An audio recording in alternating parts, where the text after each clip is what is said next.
CPI ഏഴാം local സമ്മേളനം നെടുമപ്പുറത്ത് നടന്നു. പ്രതിനിധി സമ്മേളനം സംസ്ഥാന കൗൺസിൽ അംഗം CP ഷൈജിൻ ഉദ്ഘാടനം ചെയ്തു. ഏഴാം ലോക്കൽ സെക്രട്ടറിയായി V പരാഗൻ വീണ്ടും തിരഞ്ഞെടുക്കപ്പെട്ടു.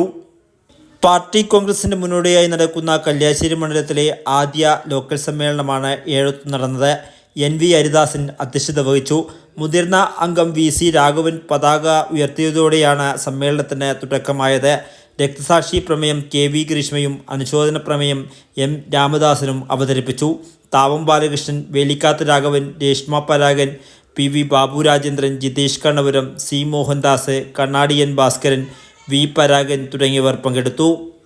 മനുഷ്യന് ചിന്തിക്കുന്നതിനപ്പുറത്താണ് ലോകത്തിന്റെ വിവിധ മേഖലകളിലെ വളർച്ച എന്ന് കാണാൻ കഴിയും.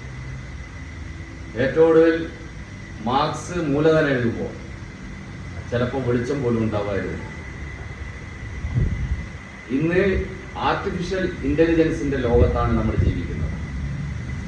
എന്ന് പറഞ്ഞാൽ ഞാനിപ്പോൾ സംസാരിക്കുന്നത് 10 മിനിറ്റ് നേരം കഴിഞ്ഞാൽ എൻ്റെ ഈ സംസാരം അതേപോലെ മൊബൈലിൽ റെക്കോർഡ് ചെയ്തിട്ടല്ല,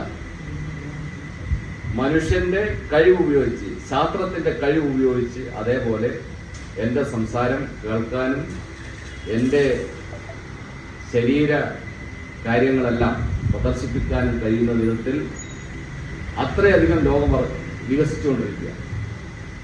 ആർട്ടിഫിഷ്യൽ ഇന്റലിജൻസ് ലോകത്തിനകത്ത് ജീവിക്കുമ്പോൾ പുതിയ കാലത്തെ മാർക്സിസം എങ്ങനെ വിഭാവനം ചെയ്ത് സോഷ്യലിസം കെട്ടിപ്പടുക്കുക എന്നുള്ള പുനർവായന നടത്തേണ്ട ഒരു സന്ദർഭം കൂടിയാണ് ആധുനിക സമൂഹം നമുക്ക് കാണുന്നത്. ഇവിടെ മാർക്സ് പറഞ്ഞിട്ടുണ്ട്, മാറ്റമില്ലാത്തത് മാറ്റത്തിന് മാത്രമാണ്.